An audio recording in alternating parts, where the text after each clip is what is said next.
Good morning, ladies and gentlemen. Welcome to the second panel of the 13th Symposium on Czech Foreign Policy.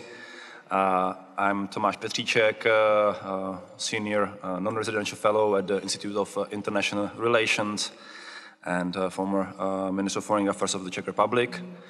And I will moderate this panel. For the beginning, I would like to stress that you can raise your questions at Slido using hashtag Simpo2021, so please do not hesitate to raise your questions. And let me introduce our panelists, our guests. First of all, at Černý Palace with us is Roderick Parks. He has a distinguished career in government-affiliated think tanks across Europe. His focus is on intersection between Europe's internal and external security. He worked for the EU Institute for Security Studies and currently he is the head of the Alfred von Oppenheim Center for European Studies of the German Council on Foreign Relations.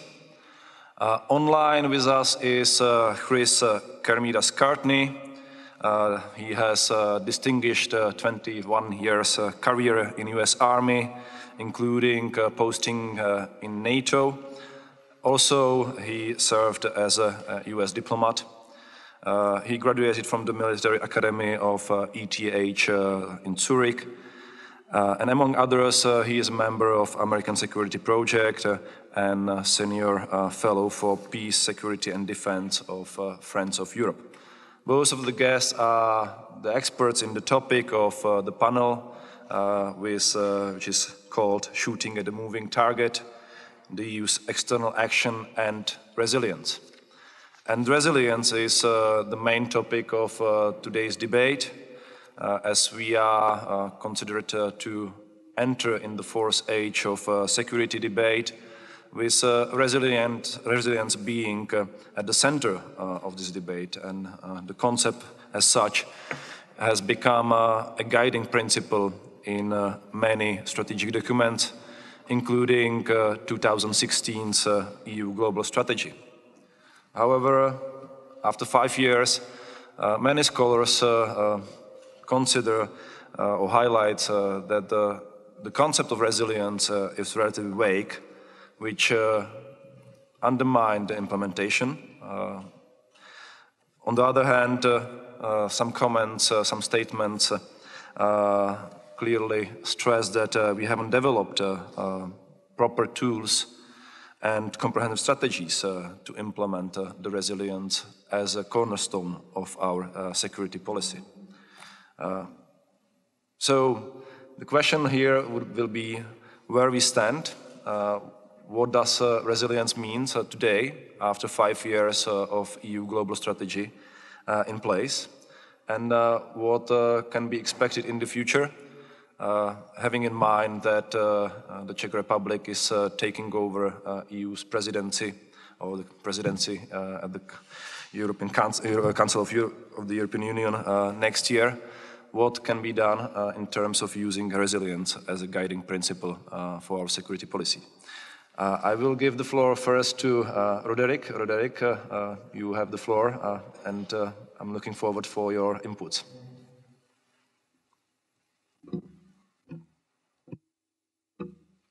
Thank you.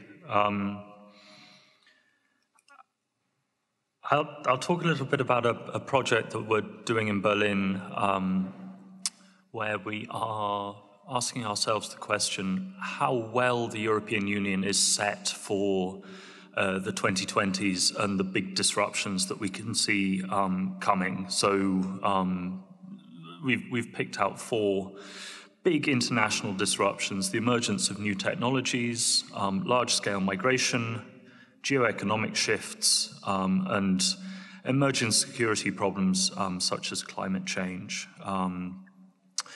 And we've done some sort of large-scale scenario projects, and then we've tried to model the EU's response to work out what lessons there are for European resilience.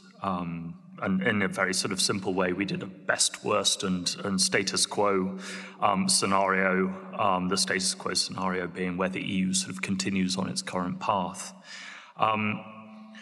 When we were drawing lessons from the best case scenarios across those four fields, we came up with three very obvious lessons.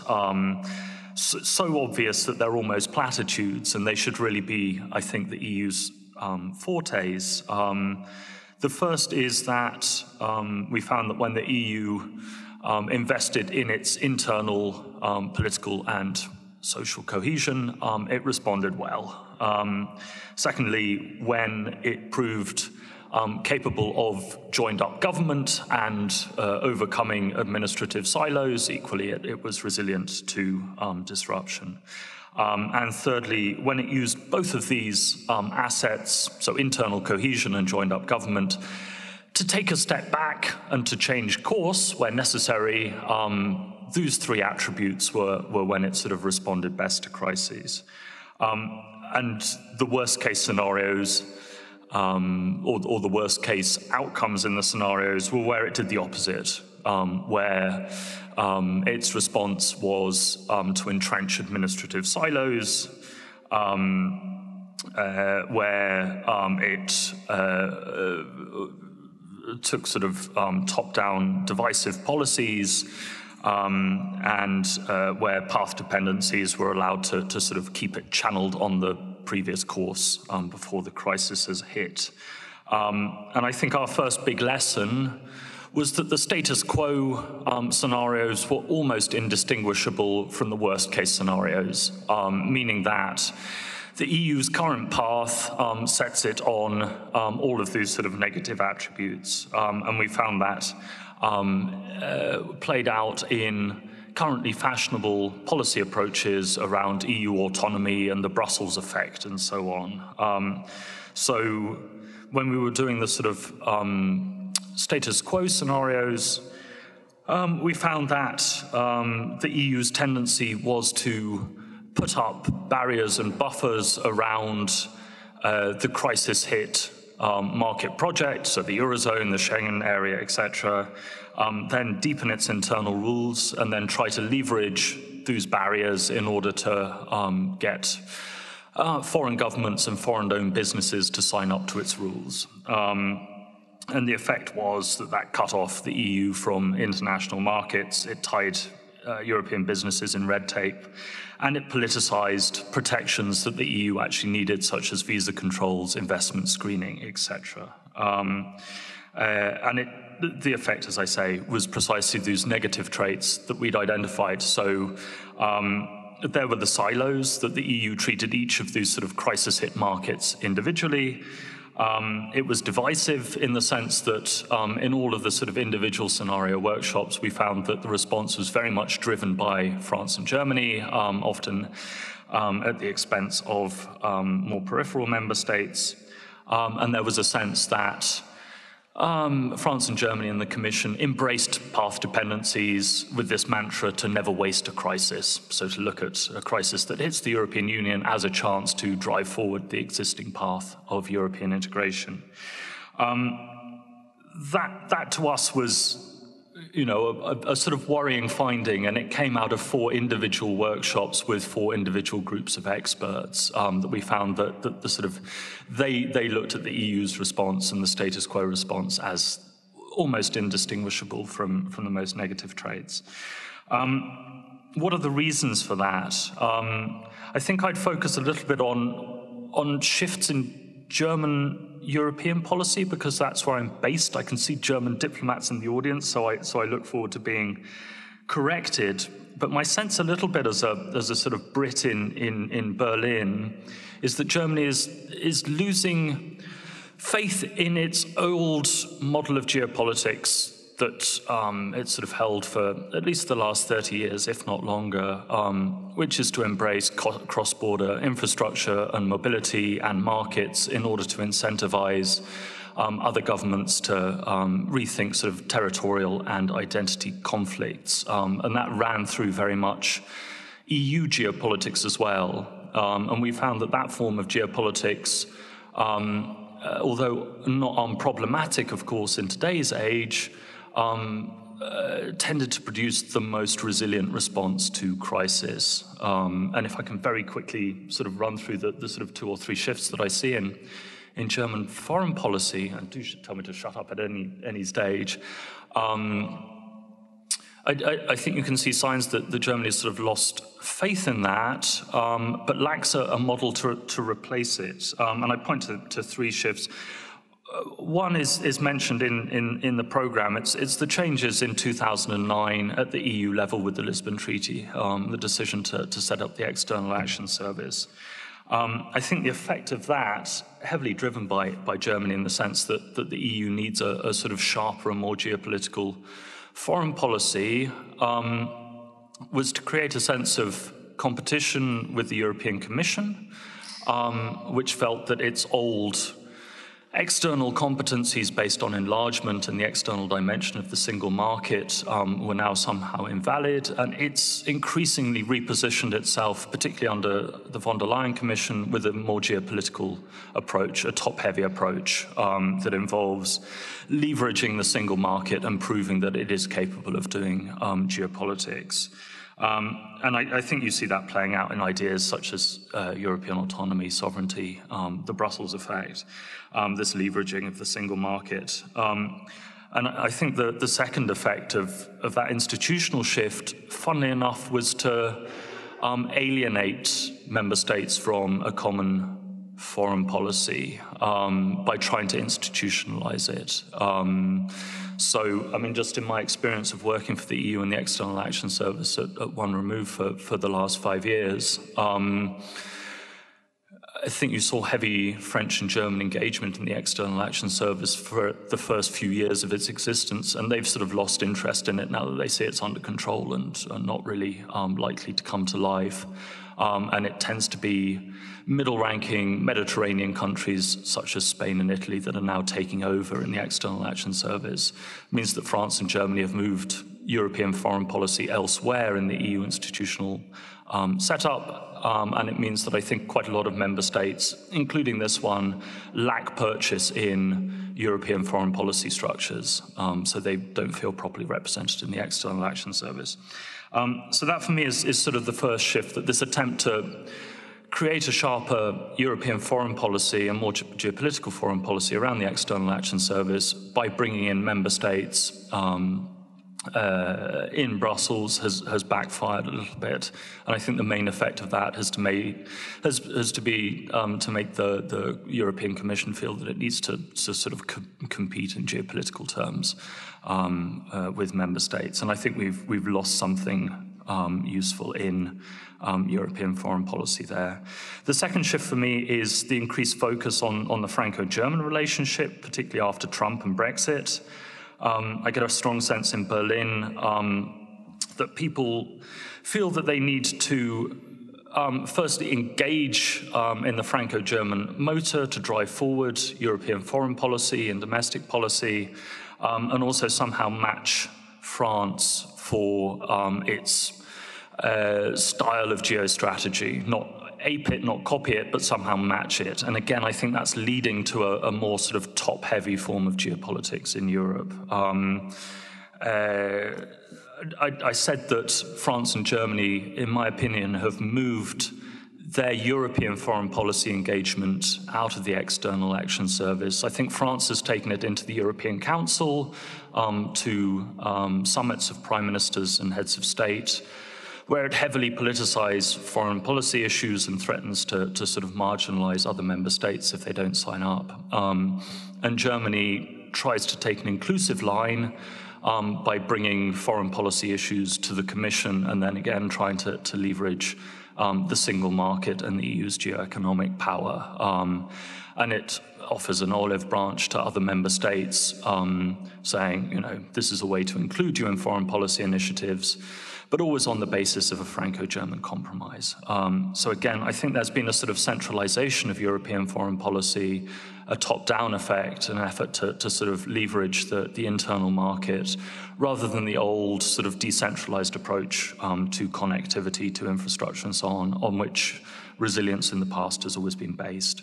And I think the third shift for me is around the domestic organization of German statecraft and the centralization around the Chancellery in Berlin following essentially 10, 15 years of reactive, executive-heavy crisis management by Chancellor Merkel. I think that's ended up downgrading a little bit the role of the German foreign ministry in international affairs and the way the foreign ministry, which was, traditionally the prize for the junior coalition partner, in bringing together other line ministries and trying to have a sort of joined up German foreign policy.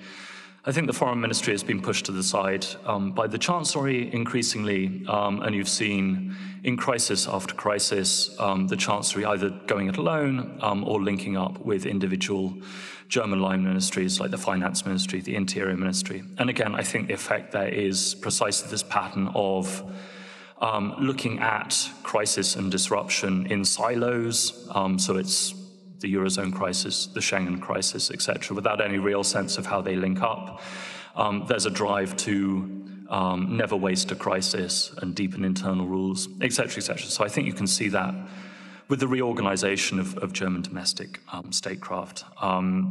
So these, for me, I think are the sort of three main shifts that explain what is happening in European foreign policy at the moment, and the rather sort of top-heavy geopolitical approach, whilst previously I think Germany was very much a standard-bearer of something more decentralized around connectivity and so on. And final thought before I stop, I think those trends will probably increase after the election. So I sort of raise that as something that I'm happy to address what comes next, because I know that's on people's minds.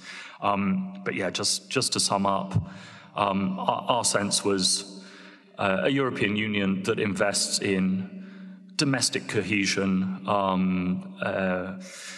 which takes a joined-up approach across different administrative silos and which is capable of standing back from a crisis and changing course where necessary, is the most resilient one. And at the moment, we're doing precisely the opposite in all the major fields of disruption that are about to hit. Thanks. Thank you, Roderick, for putting our debate into European political context, where we stand. What are the challenges for making resilience a guiding principle for European security debate, for European foreign policy debate?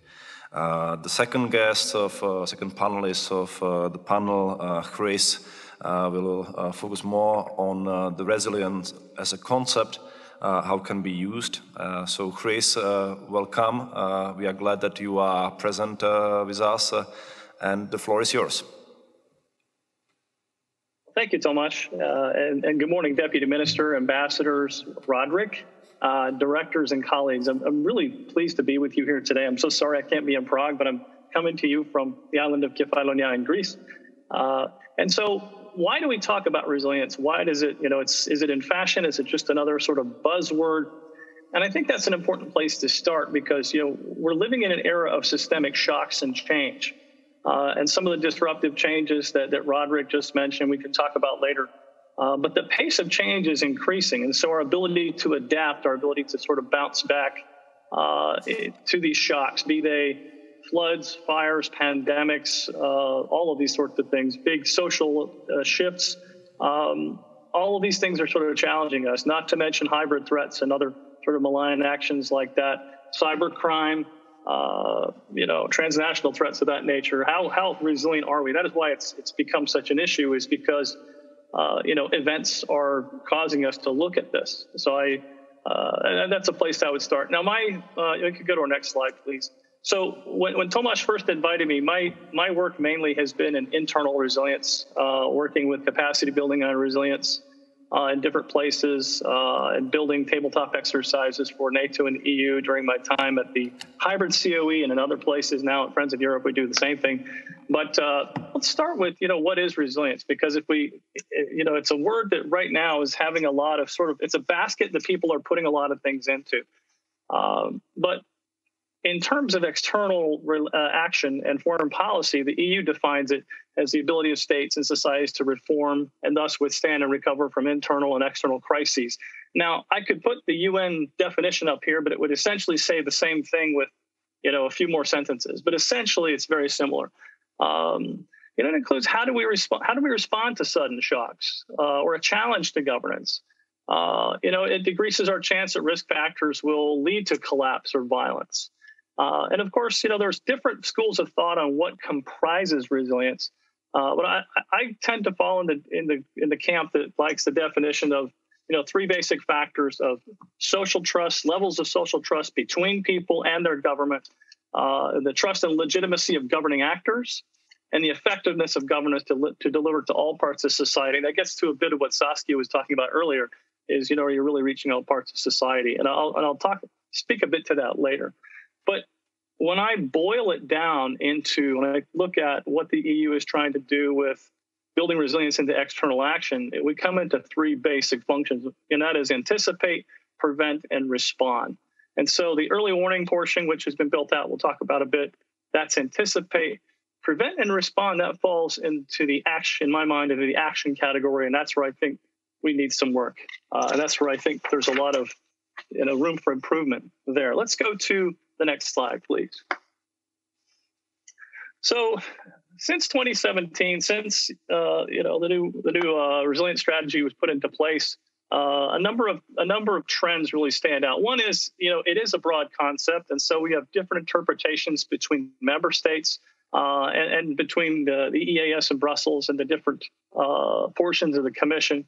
We've seen uneven application by member states. Again, the thing about resilience is it's very contextual. In every context, it's different. In every place you go externally or internally, it's going to be different depending on that society. Societies are complex places with complex, humans. People are complex, especially modern humans are very complex. Their societies are complex, our economies are complex. And for that reason, a lot of the analytical models are undeveloped. Now, I want to touch on something Saskia said earlier, and I think that's important. And it is coming from an internal resilience background and working there. One thing I do notice is this tendency to use a separate analytical model to look at another place outside of the EU versus our own selves. We don't always put the same lens on ourselves that we put elsewhere. And I think we miss out. I think we miss out on a lot when we do that. For different reasons, it's kind of sensitive to sort of read your own meter. Or sometimes it's a different portion of the government that's doing that work. But this trend I have noticed is that we don't always match up. We're using a separate analytical model to look externally versus internally. Now, obviously, when we look internally, we know our own societies best. And so it should be an easier model. And when you're looking at another society that you might not fully understand how it works, the history, the culture, the complexity of the economy and the informal economy, some of the social complexities. I think that's all the more reason why we need to sort of develop those analytical models, in particular when we're looking abroad. And one of the trends we've seen is the EU early warning mechanism is pretty effective. There's a pretty good reporting that comes out, pretty good warning that comes, but gaps remain between warning and action, in particular between early warning and early action. And what we've seen, especially in places like Mali, is that mission leaders lack sufficient pre-delegated authority to respond to events or challenges. So, they'll have some kind of early warning, they'll take it to the senior representative, and they have to go back to Brussels to sort of ask permission to do certain things. And if they had a bit more pre-delegated authority to take certain actions, then we could work our way toward early response. Again, there's a lot of reasons why that's hard to do, but it remains a gap right now. Let's go to the next slide, please. So, it's hard to understand to people who don't really work on internal resilience what an ambitious task it is to take on trying to foster resilience elsewhere for a number of reasons. One is resilience is difficult to measure. How do you know when you've achieved it? We can have our own internal measurables, but how do we know when you've helped a friend, ally, or partner or neighbor achieve it? And because it's so contextual that delivering those measurables is extremely difficult. And a lot of times you don't know if you've achieved it until they withstand some kind of a shock and you watch it in action. Obviously not the best way to measure, but in many cases, that's where we are. It requires a common situational awareness to enable decision-making. And in particular, when communications are confused and information's confused, communications are disrupted, especially in places that are very far from Brussels. Getting common situational awareness between the mission on all elements of the mission on the ground and with Brussels and with member states. It's that gap, that lag time in achieving common situational awareness to allow that decision-making that causes a number of delays. And they cause delays in action. Accounting for the influence of outside actors, malign actors, you can call them spoilers or whatnot. But while we are trying to transform a neighbor, a partner, whoever, there are also other actors who have other agendas. And sort of how do we account for that as we're fostering resilience, as we're trying to measure it, and as we're trying to sort of be flexible and adjust our actions and our decisions and messaging to achieve that. A couple things that really stand out in particular right now, and that is the speed factor. The crises are developing faster than leaders can decide and act. We're seeing that internally and externally. It's the age we're living in of electronic communications, of the age of disinformation that can move as fast or faster than factual information, that can confuse decision making, can confuse public opinion. This is challenging leaders across the board, both in Brussels and in member states and in neighbors and partners where these interactions are taking place.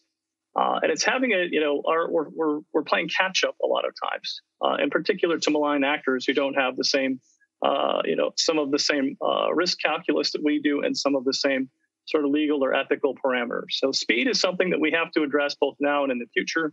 And we can talk a bit more about that later. And also the tools. Do we have the ability to implement rapid action once a decision is taken? And again, this is where the gap, early warning, early action, or early decision, and then how soon can you have the effects in place? And if you can close those gaps, you can shape the outcomes.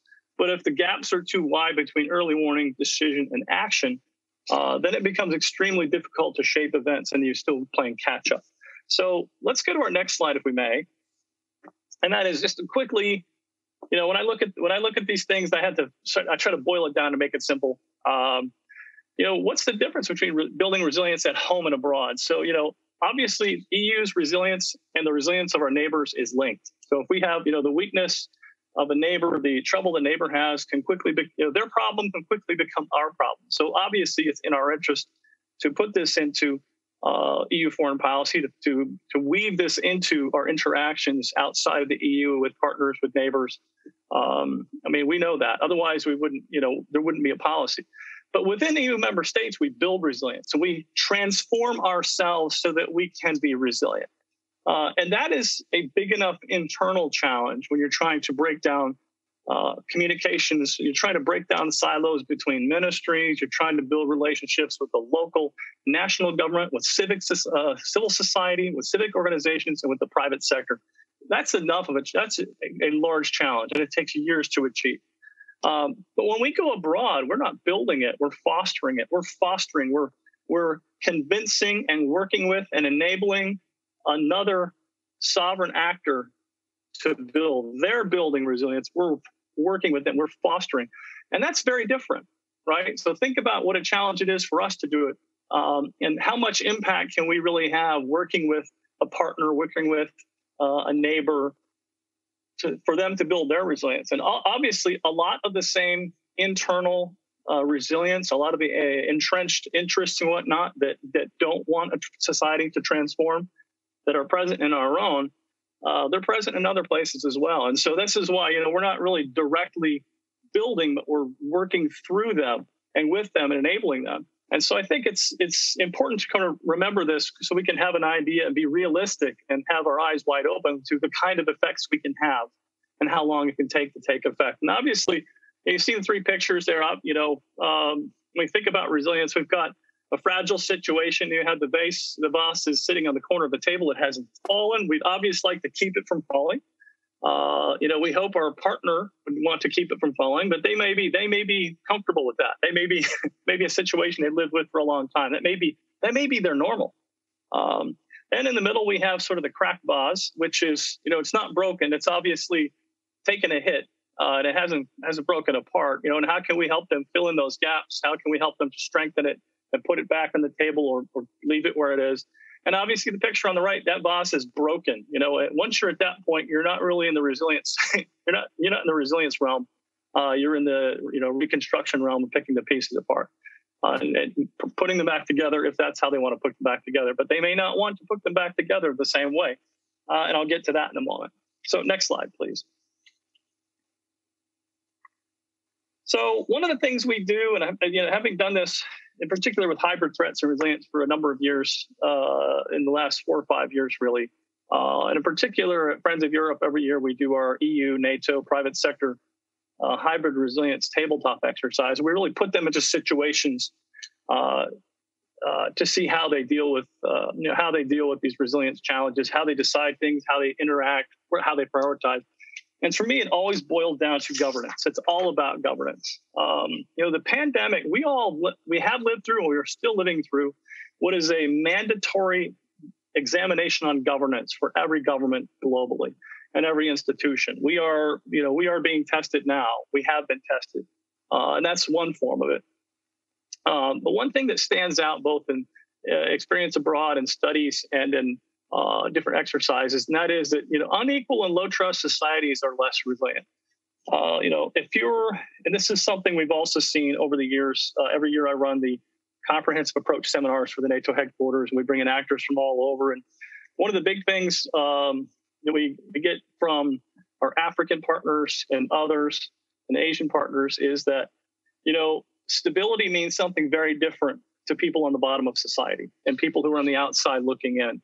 And this applies to resilience as well. In an unequal society, the people who are on the bottom of society do not have the same interest in reconstituting or protecting the status quo. The status quo is the last thing they want. So when we come in and say they want, we're trying to assist the government with stability, there's a message they're receiving, and it may not be the one we think it is. And low trust societies are also less resilient. This is something we've seen in particular in terms of disinformation, in places where there's a low trust, where there's a low trust for each other, there's a low trust for government, for private sector. You find it's much more difficult to build trust, to build relationships that you need for resilience. And I think in terms of this is something we've seen in particular over the last year with the disinformation about the vaccine, with the disinformation about 5G, things of this nature. And we're seeing that disinformation has done in many places is taken high trust societies or relatively high trust societies and started to turn them into lower trust societies. And it started to erode some of that. So that's a resilience challenge at home and abroad. And the resilience requires a long-term effort to build. It's not something you can sort of build as you go. Once a crisis hits, whatever resilience you've built, that's what you have. It's sort of like when you're playing a football match, as well prepared and fit as you are for the match, as the team is for the match, that's what you have. And that's another thing that's, to get across is that, it's a long-term project, both at home and abroad when we do this. A big thing we've learned also is to focus on local capacities in a holistic approach. Your local actors are the first responders. They're also the first to detect problems, the first to detect issues. I talked a paper I did a few months ago entitled All Resilience is Local. I talked a bit about strategic mayor. Remember the 1990s? We talked about in the Balkans, we talked about strategic corporal and how localized actions could have much broader consequences.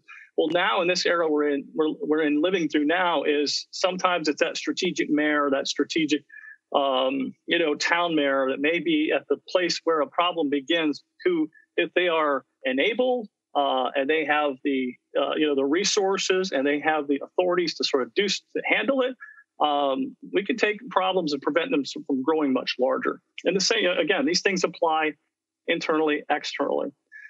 The biggest part, the challenge I've seen so far with resilience challenges internally, is it requires creating trust relationships and optimizing cooperative mechanisms among public, private, and civil society actors. And I can't tell you enough about the value of bringing the private sector actors in, the banks, the Microsofts, the power companies, all the different private actors, the grocery delivery companies, the logistics companies, and seeing what kinds of situational awareness tools they have that we don't, what kinds of understanding of the problem set that they have that we don't. We always learn a great deal from them. And it's, and again, in every society, there's a different relationship between the public and private and civil society actors. But it all boils down to you can't surge trust. Once a crisis begins, it's extremely difficult to build trust. So if you're picking up the phone and calling someone for the first time in a crisis and you don't have a common understanding of any of these issues or problems, it's extremely difficult to be very effective. So let's go to our next one, please. I promise I won't be too long. Okay, thank you. So when we think about, we've looked at the internal, some of those, but I think when I look at resilience in foreign policy and look at what an ambitious idea it is, it's how do we make the transformation we were fostering elsewhere? How do we make it stick? How do we make it durable and sustainable? Because you look at, the Western track record of late, and it's mixed. We have some successes in a number of places, and the EU has a number of successes on transformation and rule of law and whatnot. But some of the bigger, more ambitious tasks that have been taken on, that the West has taken on, are quite difficult. When I think about Mosul in 2014, when almost 3 divisions of the Iraqi army dropped their weapons and abandoned Mosul to ISIS at the time, I think about how many years and how much money NATO and the Americans spent on that to build an Iraqi army that basically collapsed. And I, as a former political advisor to NATO training mission Iraq, I can say that one hurt. But how do we make that durable and sustainable? And in this case, the lack of social cohesion, the lack of Sunni and Shia cohesion and understanding, the lack of an understood equitable bargain between those two factions led to a number of troops that did not want to bleed for Baghdad. And that's what we saw in Mosul in 2014. Look more recently in Kabul, how quickly the Afghan National Army and Afghan security forces not only collapsed, but just gave up, took off their uniforms and went home. And we can talk a bit about that one. But again, it's how think about that was, what was it, $2 to $2.5 trillion the United States and allies spent. How many lives were lost? How many people committed their 20 years of their life to that kind of work? I know a number of friends in NGOs and other organizations. But obviously not everything, it didn't, the effects we were aiming for didn't all stick. Now, some of them may have, some of them may help, may help to create a different context for the Taliban right now. They are not coming back to the same Kabul they did before, but that government's the government we supported is no longer there. And it brings me to, the EU's efforts in Mali that we're looking at right now. What future there in particular, when the government is talking to the Russia's Wagner group about bringing them in to begin training security forces. Now, I'm not sure if they'll really do that. It could just be that they're trying to use that to pressure the French and the EU to, stick around or maybe offer some other things. But nonetheless, it's a question mark that remains that, will the effects, will the money we've spent, will the time we've spent, will it be sustainable? Will it stick when we're gone? Or do we have to sort of stick with it much longer? But that's something we can discuss afterwards. One last slide, please. And so some recommendations for the way ahead. In particular, as the Czech Republic looks to have it will have the presidency after France in the EU. One thing that would help would be seeking greater convergence between EU and member state approaches on resilience. The French and the Germans have a lot of convergence with the EU in their resilience approach. Some other member states don't, and I think Roderick explained a bit of why that is. Thank you, Roderick, for laying that out already. You saved me a lot of time.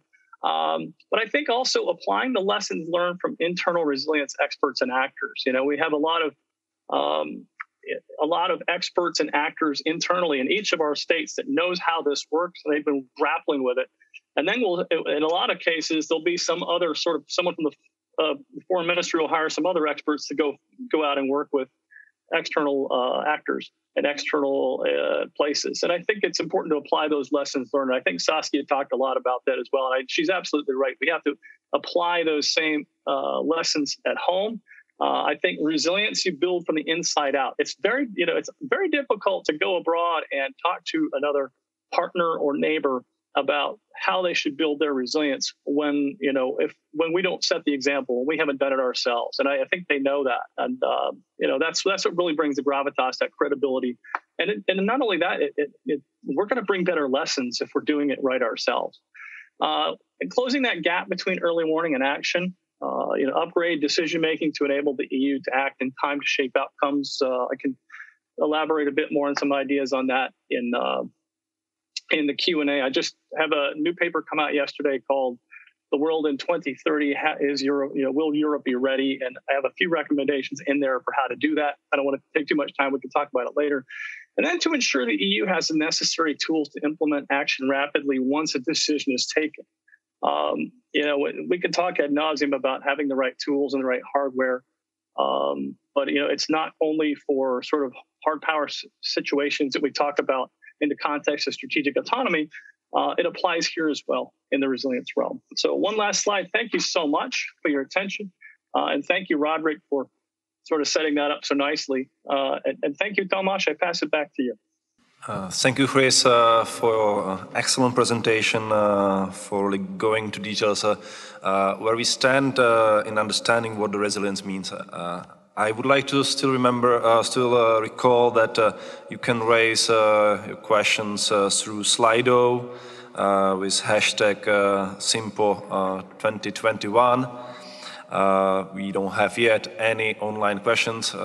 Anyway, I will give the floor to people here at the Czech Palace as well to raise the questions.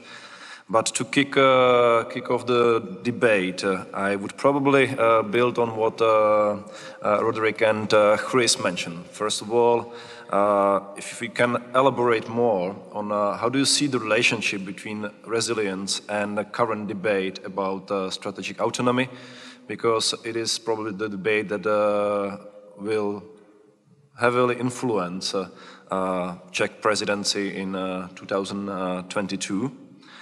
And second question, Chris mentioned that we need to start by building the internal resilience, and then we can try to foster the resilience of our partners. How do you see that we have been capable of managing the intersection between the internal and external security? How we have strategies in place, whether we have strategies in place that help to manage this intersection, and whether we have a good practices that can be template for the future, where the internal resilience building can serve as a model for EU external action or for member states to promote in relations with our neighbors or our global partners. If I may, maybe give first the floor to Roderick and then to Chris, maybe to elaborate a little bit more on these ideas. Roderick. Sure. Thank you. I don't. So I mean, maybe by way of background, I was working for an agency of the External Action Service 2015 through to 2020, when the European Global Strategy was being put together, and a lot of the terms like resilience and strategic autonomy and so on were being invented. And I think there were different schools and different parties within the EU that needed to be accommodated, and these terms were broad enough that all sides felt that they were being listened to, but there was no consensus on what they actually meant. So in the sort of international sphere, there was a debate between people about whether resilience meant what was actually written in the European Global Strategy, which was we build up the capacity of our neighbours to reform themselves, and when crisis hits and disruption hits, they bounce back better in the sort of jargon, or whether resilience actually meant we make clear to these countries that the EU essentially made strategic mistakes in the 1990s, believed in the end of history, leapt on the power of global market integration, overexpanded, and that era is now ended. And our neighbours need to be resilient in the sense that they can no longer rely on us to drive reforms or to help them when crisis hits. So there was a sort of inward-looking protectionist realist focus, and there was also a sort of adaptive focus saying clearly the world has changed, but new opportunities are emerging for us to engage with our neighbours and to help them reform. And I don't think that tension in foreign policy was ever sort of officially resolved. And I think when it comes to internal resilience, there was a similar debate, and it picks up on a lot of what Chris was saying, do we focus on resilience meaning building up internal cohesion for whatever comes and building up our capacity to respond to the unexpected and hopefully build up our resilience to hybrid threats and disinformation and other people trying to degrade our capacity to take strategic decisions, or do we link it to the idea of strategic autonomy and we build up our internal cohesion so that we can take sovereign decisions as Europeans and think longer term and build on early warning systems, etc., etc. So you have these sort of two tensions, one around the foreign policy dimension. Is resilience about helping our neighbours reform, or is it about pulling up the drawbridge? And you have an internal division, I think, between is resilience about simply responding to whatever comes, or is it about building our cohesion to take nimble political decisions, hopefully in the long term?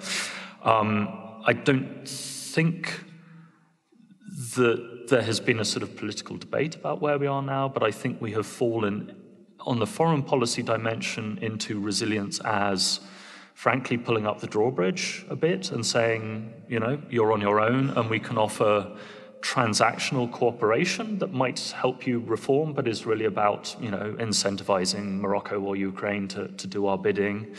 And I think that the sort of internal resilience bit has been rather more about sort of, you know, hopefully preparing for whatever comes and dealing with hybrid threats rather than linking it to the sort of longer term strategic challenge.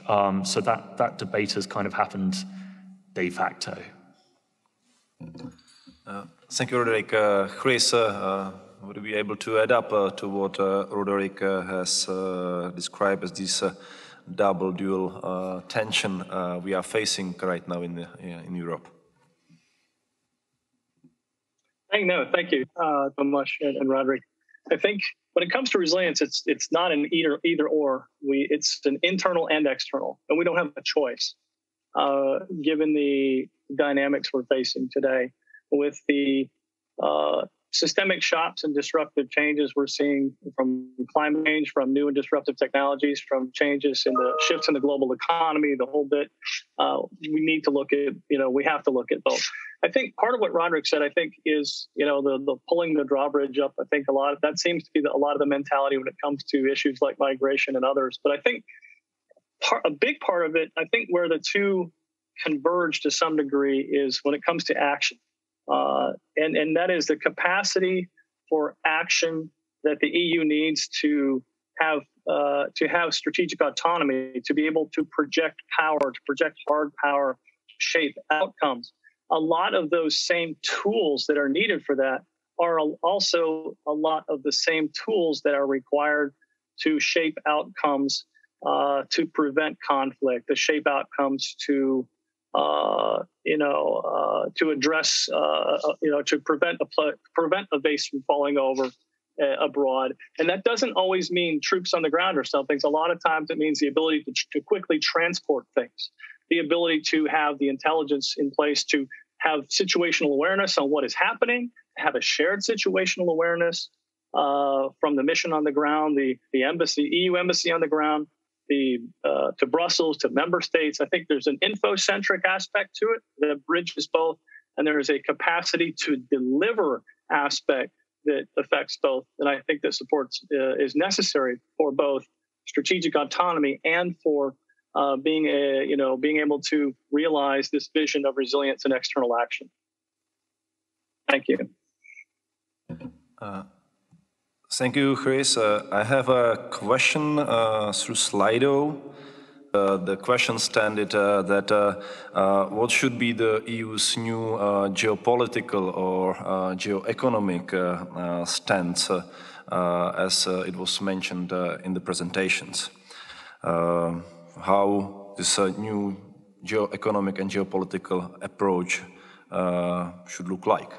Right, I mean, it's a big question. The first point that I was trying to make, I think, is that we modelled the effect a little bit of the EU's attempts to change its geopolitical and geoeconomic stance. This idea of the Brussels effect, which is fashionable at the moment, which is the idea that the EU, given the size of its internal market, can unilaterally regulate globalization, and the sort of model for that is GDPR and the data protection regulations from a few years ago, where the EU regulated data protection inside the internal market, and then the rest of the world took on those standards. We're a bit skeptical of that. The sort of businesses that we talked to, and Chris mentioned the importance of getting businesses involved in this, said that in practical terms they are, sitting under badly formulated EU norms. But they also felt that it was a sort of diminishing form of power for the EU to be putting up barriers around individual European markets, then deepening the rules, and then trying to leverage these barriers to sort of impose rules on foreign-owned firms and foreign countries. And the effect was to sort of shrink the European market and to cut us off, quite often unnecessarily. So, it alienated potential partners internationally, whilst damaging European business. So, I mean, our sense a little bit is that the EU needs to think twice about how it does that, or at least how it uses its market power. If the way it's sort of exercising the Brussels effect at the moment is a slightly sort of diminishing market power, then I think it can nevertheless behave in that way, but in a slightly more positive way. So instead of shutting off individual markets from the rest of the world, its labor markets, its energy markets, its digital markets, and so on, at least think about how to connect those markets so that there is still a focus on economic growth in the European Union. If you think about combining Europe's labor markets with its energy markets, with its digital markets, with its consumer markets, then hopefully you have a sort of market model whereby businesses have access to the best minds, to efficient technology, efficient energy, et cetera, et cetera. So I think it's just little shifts like that. We can still recognize the precariousness of the international situation and the way that China and others are weaponizing connectivity, but not focus on this very sort of narrow leveraging of the internal market that shuts us off. In this context, how would you say that, for example, the debate about carbon border adjustment mechanism is working in this geopolitical landscape? And then I will certainly give the floor to Chris as well. I won't pretend to understand the technicalities, but I think it's just one of these sort of finely balanced things that it is right for the EU to leverage the internal market on these matters and access to the internal market, but it matters how it does that. And I think there's a fine line between trying to influence international standards because we don't feel that others are moving fast enough, and this mix of protectionism and over-regulation that, to me, comes out of the Franco-German relationship. And I think you see that playing out in other fields. Thank you, Roderick. Chris, about geopolitical, geoeconomic approach, do you have anything to add to what Roderick mentioned? No, I do. First, Roderick's exactly right, in particular with the EU on global standards. And I think looking to the future, having just finished, spent the summer on a big Europe 2030 project and looking at the future, it's kind of fresh in my mind. And that is, looking to the future, if the EU does not, the EU's ability to assert its standards globally will fritter away if it is not in the technological lead on in a few key areas. China, the United States, some other Asian economies like Japan and others are really leaping ahead with technological advances on a number of areas. And if the EU is not among those leaders on at least a few of those, then it'll be extremely difficult to assert those standards. You can't set the standards for a field for something that you're not leading in, or at least leading in fusing. That's one thing. The second is, looking out to 2030 and beyond, that the world will be defined by data connections and partnerships, which will define everything. And I think Roderick touched on a bit of that. And that we're looking at a flatter world that is simultaneously more global and more local, multipolar and multinodal. And thinking of a future where power may be more dispersed to city-based data and manufacturing nodes whose relationships with each other may evolve to be stronger than the connections within their own states. And so, look at the greater Stuttgart area and the greater Guangzhou area in China may have a tighter, may naturally develop a closer relationship. And I think that's something to grapple with, is what will this future of 3D printing, which will disperse manufacturing with digital goods, with some of these other advances in quantum computing that will change the landscape. And I think this is why it's so important that we strengthen the EU's research and innovation base. Right now, the EU is only spending about 2.03% of its GDP on R&D funding. Japan's at 3.2%. The Americans are at 2.79%. China's at a little over 2%. I think, so again, it's sort of building from the inside out. If Europe is technically strong, is leading in at least a few areas that define the future economy, then we will be in a better position to assert global standards. And as Roderick rightly says, in a better way, perhaps in a friendlier way, perhaps. But without that, I think we could lose a lot of ground. And I'm just offer those thoughts. And I know those beget even more questions. So I'll leave it at that. Thank you, Tomáš. Thank you.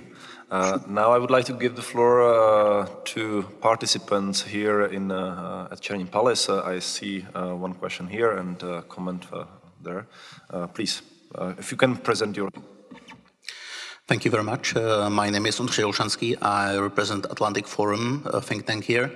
And I would like to ask about the greater dimensions of strategic autonomy, because the strategic autonomy does not only represent the hard security. When we do not include industry and our industrial and research and development capabilities, there is no use to have this proverbial drawbridge that consists of hard security measures. My question lies on the premise that, on the one hand, we recognize that some actors are openly taking subversive actions against the EU and its member states, or taking actions that directly contradict with our worldview, like initiating domestic genocide, while we encourage our companies and our financial actors to openly conduct financial transactions and mergers with economic actors from those countries. I would like to ask you about the regulations that the EU can take to mitigate economic outcome and to mitigate economic connections between our companies and those actors that openly defy the values that the EU upholds. This discrepancy is something that we tried to address, but there is not a singular outcome. So how would you view these? How do you view these discrepancies? I mean, there's no point on having the drawbridge when the postern gate is wide open with a welcome sign above it. Thank you. I would probably give the floor first to Chris to respond, and then to Roderick, and then we will take on board the second question from the floor. Chris. Thank you, and thank you for the question. And I'll be brief. And I think a lot of what this gets to is the screening of foreign direct investment and sort of following the money on financial influence of buying up critical infrastructure, funneling money to political parties, all of these things. And this is where a lot of our lessons learned on dealing with organized crime come in. This is where a lot of, where Europol leads in a lot of ways. And I think this is where, again, in particular, I think the actor you're speaking of is one we think we know we're talking about. And that particular actor also has been using organized crime as an instrument of national power selectively. And I think that's, again, that, these situations where they use our openness against us, it's tricky, in particular on foreign direct investment screening, because, and it's difficult to do at EU level, obviously, because, then it has an impact on EU member states' ability to invest elsewhere. You can get into sort of a race to the bottom and locking doors around the world on foreign investment. And, if there's no place for European capital to sort of be invested elsewhere from the private sector, that's difficult. So, I mean, if it was easy, we would have the answer already. But I think a lot of our lessons learned from dealing with tracing transactions, the way we do with organized crime, following the money is important. I think on FDI, I think we've made a number of advances. I mean, when I was at the hybrid COE, this is one of the first things we put on the board in our offsite with the EU like 4 years ago. One of the first things was how tricky that was, and I think it's a tricky path to walk, but I think it's worth walking carefully. But again, I'm not sure there's consensus on how deep to go with that. In particular, some of the larger nations who have large commercial interests who want to invest elsewhere. Being careful that we don't sort of cut ourselves off in the process, set ourselves up to not be able to invest elsewhere. So I'll leave it at that for now. Thank you. Thank you. Roderick?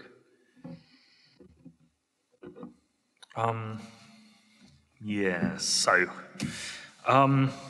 I sit in Berlin, so we're having this debate a lot, right? And of course, German industrial manufacturing capacities in China, etc. I'm sure are on your mind. I've seen people in the room who can answer the question better. I can only say how I've seen the debate in Germany change over the last 18 months. That there is, I think, a growing awareness of this.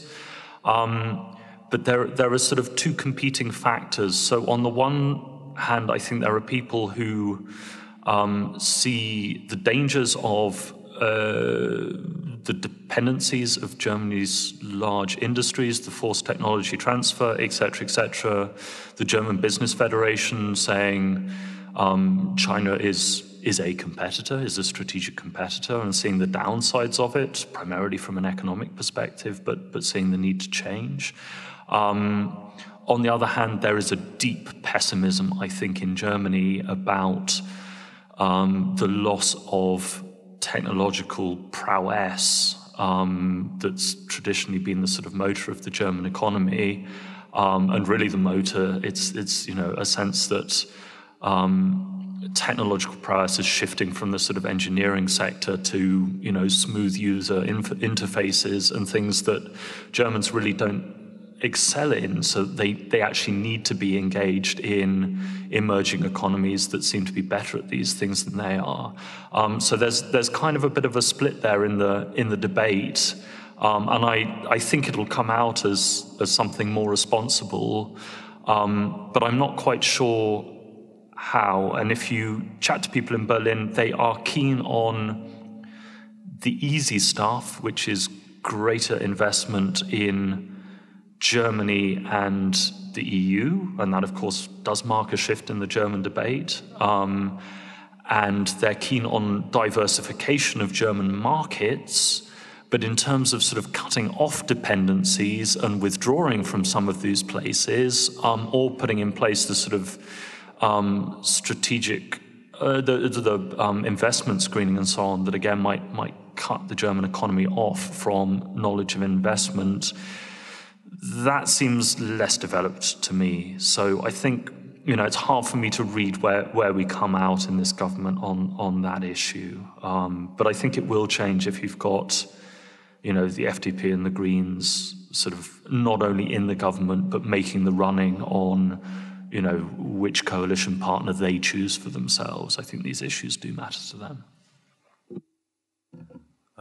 I would probably add that we have been able to identify the risks and develop tools to mitigate the challenges with inbound investments, with inbound economic partnerships, be it the foreign investment screenings and other tools. And Roderick mentioned it, we are not well positioned is how to monitor or how to evaluate the risk associated with the outbound investment, meaning that investment in countries which position themselves as adversaries to the European Union. And there is a need for a balance between mitigating the risks and any protectionist attempts or an effort to create economic bubbles. We see it in technological areas that we are already shifting towards consideration of creating technological bubbles, data bubbles, and so on, where we might, on one hand, mitigate the security risks associated with the cooperation. On the other hand, we might lose a lot of benefits in terms of effectiveness, in terms of speed of developing new technologies, which might, in the long run, undermine European position in the world as well. So there is a very narrow balance between how to evaluate risks and benefits of these, especially outbound cooperation. However, we have 2 more questions, one from the floor here. Please. Thank you. Good morning. I'm Jan Schneiderhoff. I work as head of planning and analysis here in the House. I would like to come back to the point of Mr. Kremidas on fostering resilience abroad, which we have been trying to do via various missions. I am really intrigued by the question that he posed in terms of how to make transformation stick, that we can achieve something sustainable when we go somewhere. And without having made much research, and of course new research will be on after Afghanistan and much more things to and so on. Just perhaps to offer a few three rather spontaneous points, and then ask the speakers what their thinking is on that. Number one, I would start, if we go somewhere with a mission that has any kind of transformational aims, I tend to think that while it can be narrow in size, in scope perhaps, and focused on specific issues, it necessarily needs to be planned as a long-term one, and potentially even generational in duration, and including to a big extent elements perhaps of education and stuff like that. Number two, importantly as well, I think, these things should be planned with kind of future perspective, future outlook, meaning that when the actual mission is over, perhaps, there will still be some kind of follow-up process. Some things happening, meaning it's not about somebody coming in, whether it is the US, the NATO, or the EU, and then at some point leaving sooner or later. But when some goals are achieved, there will still be a future. And this might actually, I believe, support the buy-in of anybody on the ground from the start better than if it is like, we will be one day simply out. And number three, of course, the question of who should do these things, and they mostly and perhaps unfortunately have been done by militaries, and it seems that militaries are utterly unsuitable to some kinds of tasks. And I actually had the chance to speak with a very senior former American diplomat who happened to be in positions of actually commanding a mission on the ground. I think it was one of the Iraqi provinces at some point, and he was the civilian figurehead at the top of the mission, but everyone else was military, and I heard firsthand on how dysfunctional it was at many levels. So it seems there needs to be always a civilian element to it, and indeed the European model has been, in a number of cases, a joint civil-military engagement. There's been a number of missions like this. What I don't know at the moment is to what extent this model is actually further on developed and broadened in use, but I would hope so. In the US, I was told at some point they had a proposal on the table in the State Department to actually create a specific branch of foreign service of diplomats who would be expeditionary. So you would still have, of course, the traditional diplomats, but you would also have expeditionary diplomats used exactly on these occasions where you go into a theater and you need to care for a number of tasks which are not military in nature. But that has never actually been implemented in the American Foreign Service. That's all. I've been long. Sorry for that. And if you have any thoughts on that, both speakers, I would be delighted. Thank you. Thank you, Jan. I will probably add a question from the online audience. The question is, does EU even have any leverages against states who already have access to single market? If yes, then which ones and how effective are they? We are slowly running out of time, so we have 5 more minutes to wrap up the debate and to respond to the 2 questions. I would probably give the floor now first to Chris. I can show you the question, and I will certainly repeat it again afterwards. But Chris, thank you. 2 questions, 1 comment. Thank you, Tomáš. Yeah, I'm happy to take the question from the floor. I think the second question is a bit out of my scope. But I think, thank you for that question. I think it's an important one because, we have to, I think it starts with, we need to be realistic up front when we take on this task, when we go abroad to take on this task. And we have to be realistic about what can be achieved. There's an old saying, not an old saying, but a recent saying that culture eats strategy. So we can come in with a great plan, but the culture will eat it. And that doesn't matter if you're a management consultant going into a company in Prague with an idea, or if you're the EU coming into a Central African country with an idea for reform. The culture will eat your strategy if you aren't very realistic and very focused. And I think, we talked a bit earlier about some places where we haven't done so well, and I think it's important to look at the models for what does work. And one thing I would point to is the EU justice reform efforts abroad in different places. They're small missions. They're very focused. They consist of real experts. And I've always seen that you can bring in sort of some diplomat who can come talk about something, but there's nothing quite like a judge talking to a judge and a prosecutor talking to a prosecutor, sharing, like they have a kinship, they have a connection, they understand each other. And so those sorts of very specific sectoral efforts that are long-term, they don't get a lot of attention, but they do have an impact. And I think that's the thing, is be realistic. Look at the models for what does work. I'd say some of the EU justice reform efforts, and those are long-term efforts, right? Those are decades long. And finally, I think within those missions, and this is where I go back to Afghanistan and Iraq and other places, and that is, reporting needs to be realistic. People who run these missions need to be ready to hear bad news. They need to know that things aren't going so well. They're not, this isn't working, whatever. There's always a tendency to sort of put a happy face on things that are reported, or a tendency to sort of brush past them. Oh, the boss doesn't want to hear that. If we want to do this kind of work, we have to be realistic of going in.